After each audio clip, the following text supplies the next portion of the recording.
प्यारे दर्शकों, नमस्कार। आपका स्वागत है हमारे ज्योतिष विज्ञान के इस चैनल पर। मैं आपके साथ पंडित राजेंद्र शर्मा आपके लिए एक नया विषय लेकर आया हूं। आज का जो हमारा विषय रहेगा वो चंद्रमा पर आधारित रहेगा। हम आज संपूर्ण रूप से चंद्रमा के बारे में चर्चा करेंगे और इस विषय में संपूर्ण रूप से जानेंगे, तो आप हमारे साथ बने रहिए। और आज बात करेंगे चंद्र ग्रह की, कि चंद्र ग्रह क्या है, कैसा है, इसके फल क्या क्या है, कहाँ हमें चंद्रमा फल देता है, कहाँ फल नहीं देता है, इस बारे में संपूर्ण चर्चा करेंगे। यदि आप चैनल पे नए हैं तो हमारे चैनल को सब्सक्राइब करें। शुरू करते हैं। अगर चंद्रमा जो ग्रह है, इसका जो संपूर्ण आज हम आपको परिचय देने वाले हैं। चंद्रमा जो ग्रह है, इसे जो ग्रह परिषद में सूर्यों की भांति चंद्रमा को भी जो ग्रह परिषद का राजा का पद ही दिया गया है। यूं तो ज्योतिष शास्त्र में चंद्रमा को सत्तरी ग्रह तथा सूर्यों को पुरुष ग्रह माना गया है, लेकिन जो यहाँ चंद्रमा को है वो सूर्यों की अर्धांगिनी मानते हुए इसे रानी के रूप में भी स्वीकार किया जाता है। जो चंद्रमा को है, जो सूर्यों को राजा, चंद्रमा को भी राजा पर रानी की यहाँ संज्ञा ग्रहों में दी गई है। जो चंद्रमा है यह सदा मार्गीय तथा उदित रहने वाला ग्रह है। सूर्यों की भांति, जैसे सूर्य हमेशा उदित रहता है, अस्त नहीं होता, उसी प्रकार से चंद्रमा भी उदित रहने वाला ग्रह है। लेकिन कृष्ण पक्ष की त्रयोदशी, आप अच्छे से या नोट कर लीजिए या सुन लीजिए, आपके ये बहुत काम आने वाला है। कृष्ण पक्ष की त्रयोदशी तथा चतुर्दशी को इसे वृद्ध, बूढ़ा माना जाता है। कृष्ण पक्ष की त्रयोदशी तथा चतुर्दशी को वृद्ध मतलब बूढ़ा माना जाता है। अमावस्या जब आती है तिथि, उसमें इसको मृत माना जाता है। तथा शुक्ल पक्ष की प्रतिपदा जो आती है, उसमें चंद्रमा को बाल अवस्था के रूप में माना जाता है। जो ये चार तिथियां जो होती है, जो मैंने अभी बताई, तो इसमें जो भी हम कार्य करते हैं, शुभ कार्यों के लिए ये तिथियां ताज्य कह गई है। पूर्ण चंद्रमा, जो पूर्ण चंद्रमा होता है, पूर्ण चंद्रमा को सौम्य तथा क्षीण चंद्र को पाप ग्रह माना गया है, ज्योतिष हमारे शास्त्र में है। बली चंद्रमा को शुभ माना गया है, तथा जो निर्बली जो चंद्रमा है उसे अशुभ माना गया है। ऐसा ज्योतिष शास्त्रों में हमें वर्णन मिलता है। जो चंद्र की 100 राशि है वो कर्क है। यहाँ कर्क जो राशि है, कर्क राशि के जो स्वामी है वो चंद्रमा है। 100 राशि इसकी कर्क है। यह वृष राशि में उच्चस्थ एवं मूल त्रिकोण तथा वृष राशि में नीच का होता है। जो ये राशि है इसमें चंद्रमा उच्च का होता है वृष राशि में, और जो वृश्चिक जो राशि होती है यहां पे नीच का होता है। आगे बात करते हैं। जो काल पुरुष में चंद्रमा को मन की संज्ञा दी गई है, काल पुरुष में इसे मन भी कहा जाता है। जो चंद्रमा हमारे मन को रिप्रेजेंटिव करता है। शुक्ल पक्ष की एकादशी से कृष्ण पक्ष की पंचमी तक, यह पूर्ण कृष्ण पक्ष की एकादशी से शुक्ल पक्ष की पंचमी तक क्षीण रहता है। जो चंद्रमा है उसका श्वेत वर्ण है और युवा अवस्था वाला ग्रह है। और जो चंद्रमा है उसको सत्रिलिंग में माना जाता है। वैश्य जाति और सुंदर वर्ण, स्थूल आकृति और जो चंद्रमा ग्रह है वो सतोगुणी है और जल तत्व से संबंध रखता है चंद्रमा, और मृग इसका बाण है, और कफ प्रकृति वाला, और वायव्य जो दिशा है, वायव्य दिशा का स्वामी है चंद्रमा।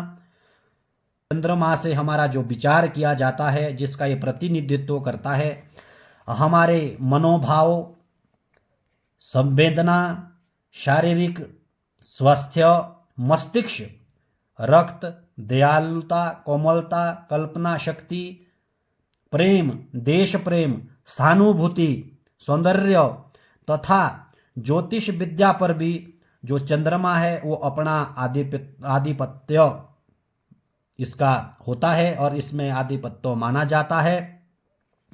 जो चंद्रमा के द्वारा है जल, मोती, कृषि, श्वेत वस्त्र, चांदी, पुष्प, चावल, मिश्री, श्वेत वस्तुएं जो सफेद, जैसे हमारे सफेद चावल वगैरह हो गए, जो सफेद वस्तुएं होती है, ब्राह्मणशीलता, माता, राजभक्ति तथा सत्री से लाभ का विचार भी चंद्रमा से किया जाता है।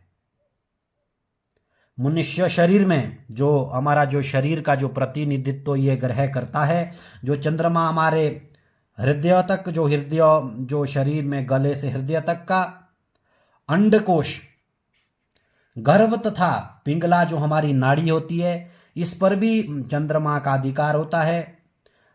सत्री में भी चंद्रमा का विचार किया जाता है, और मछुआरे, यात्री, नाविक, अशोधी तथा शराब विक्रेता और नेत्र रोग, पीलिया, मानसिक विकार और इस प्रकार के बहुत सारी चीजें और भी इसका प्रतिनिधित्व चंद्रमा करता है। सूर्य, गुरु तथा बुध, सूर्य, गुरु तथा बुध ये तीन चंद्रमा के नैसर्गिक मित्र है। जो चंद्रमा के एक बारी फिर से सुन लीजिए, सूर्य, गुरु तथा बुध, सूर्य, गुरु तथा बुध ये मित्र है। राहु तथा केतु, राहु केतु चंद्रमा के शत्रु है।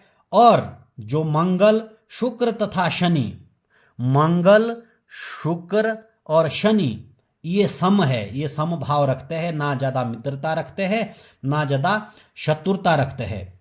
और जन्म कुंडली में चंद्रमा, जन्म कुंडली जो हमारी है, जो आप देख पा रहे हैं, जन्म कुंडली में चंद्रमा जिस स्थान पे बैठा हो, कहीं भी जो 12 हमारे भाव है, जिस स्थान में भी चंद्रमा बैठा हो, वहां से तृतीय तथा दशम भाव को एक पाद दृष्टि से देखता है।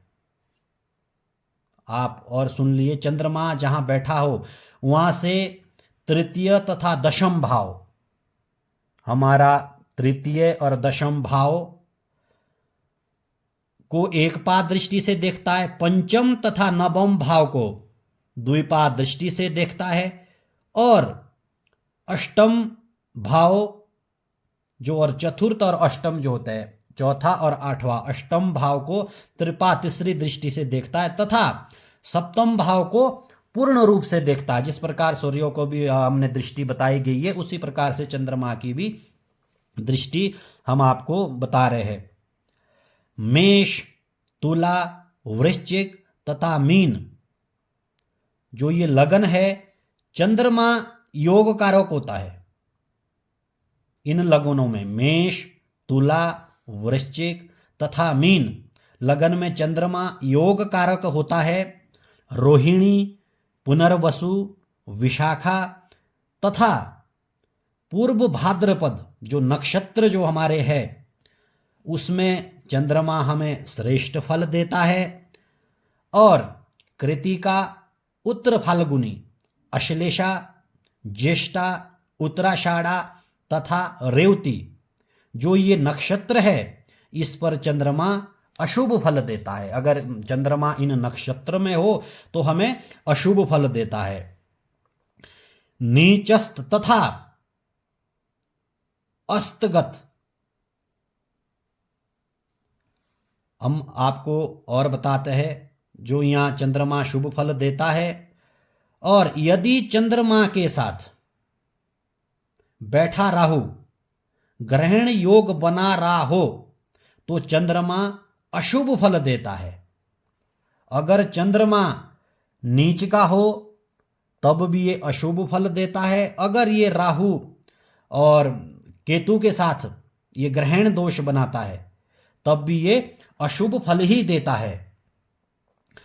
पुनर्वसु, पुष्प तथा अश्लेषा, ये चंद्रमा के अपने नक्षत्र है। आप नोट कर लीजिए, ये जब भी आप कुंडली देखते हैं किस नक्षत्र में, किस चरण में, किस जातक का जन्म हुआ है, जो कुंडली में ये बहुत इंपॉर्टेंट ग्रह है सूर्य और चंद्र।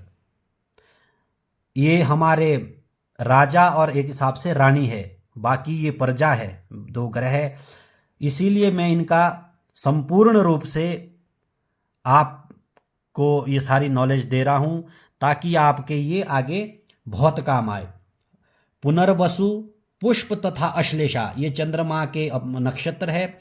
यह जातक के जीवन में जब ये नक्षत्र जब आते हैं तो 24 से 26 वर्ष में अपना शुभ जो हमारा अशुभ फल देते हैं हमें। में एक सूत्र और आप नोट कर लीजिए, जन्म कुंडली में 5वां, 9वां, 12वां, पहला, चौथा तथा 8वां भाव, 5वां, 9वां,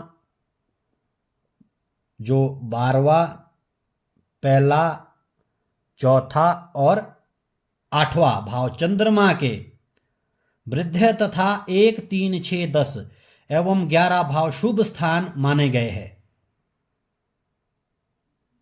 और एक सूत्र और आता है, सूर्य और चंद्रमा जब परस्पर 6 राशि के अंतर पर आते हैं, सूर्य और चंद्रमा जब आपस में परस्पर 6 राशि के अंतर पर आते हैं उस समय पूर्णिमा होती है। तथा उसी प्रभाव से जो समुद्र में ज्वार भाटे जो आने लगते हैं, कभी कभी अमावस्या के दिन जब ये चंद्रमा पृथ्वी तथा सूर्य के बीच आता है तो उस दिन सूर्य ग्रहण होता है। जब कभी पूर्णिमा के दिन पृथ्वी, चंद्रमा और सूर्य के बीच आ जाती है तो उस रात चंद्र ग्रहण होता है। और इसी प्रकार से कुछ और भी चंद्रमा के बारे में आगे हम जब कुंडली का विश्लेषण करेंगे उसमें भी चर्चा करेंगे। जो हमने मेन कुछ एक सूत्र आपको बताए हैं उन्हें आप अच्छी तरह से याद करें। यदि आप हमारे चैनल पे नए हैं तो हमारे पेज को आप फॉलो करें, सब्सक्राइब करें और हमारे वीडियो को लाइक करें, उस पर कमेंट करें और आपको जो वीडियो पसंद आ रही है या नहीं आ रही है और ज़्यादा से ज़्यादा लोगों तक शेयर करें। धन्यवाद। आज के लिए बस इतना ही। आगे हम बात आगे करेंगे संपूर्ण ग्रह के बारे में, जो चर्चा है वो इसमें अलग से एक वीडियो बना के इस विषय में संपूर्ण रूप से प्रत्येक ग्रह